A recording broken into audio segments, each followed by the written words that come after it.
AP assembly సమావేశాలపై YCP MLC Ramesh Yadav తీవ్రంగా స్పందించారు. రాష్ట్రంలో ఇదొక చీకటి రోజన్నారు.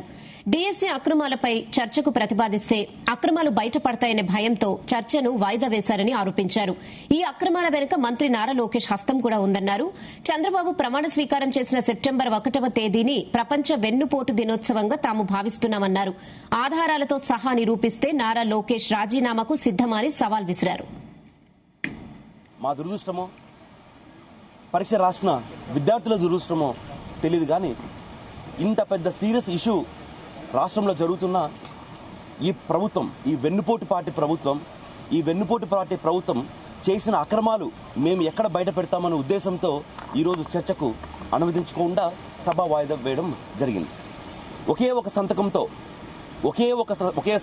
సంతకంతో 1,32,000 ఉద్యోగాలు ఇచ్చిన మా నాయకుడు వైఎస్ జగన్మోహన్ రెడ్డి గారు పట్టుమని 15,000 ఉద్యోగాలు కూడా సక్రమంగా ఇవ్వకుండా రాష్ట్రమంతా పందిరేసుకొని మేము ఏదో చేశామని చెప్పి దేశ చరిత్రలోనే మొదటిసారి రిటర్న్ ఎగ్జామ్ లేకుండా టీచర్స్ అపాయింట్మెంట్ చేయడం ఈ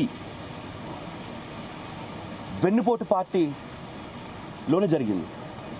సెప్టెంబర్ 1వ తారీఖు ప్రపంచ వెన్నుపోటు దినంగా మేమందరం భావించి, ఎందుకంటే సెప్టెంబర్ 1వ తారీఖే ఉమ్మడి ఆంధ్రప్రదేశ్ రాష్ట్రము ప్రమాణ స్వీకారం జరిగింది. ఆ రోజు నుంచి ఈ రోజు వరకు రాష్ట్ర ప్రజలందరినీ వెన్నుపోటు పొడుస్తూనే ఆయనకు కావాల్సిన పనులు చేసుకుంటూ దాచుకో పంచుకో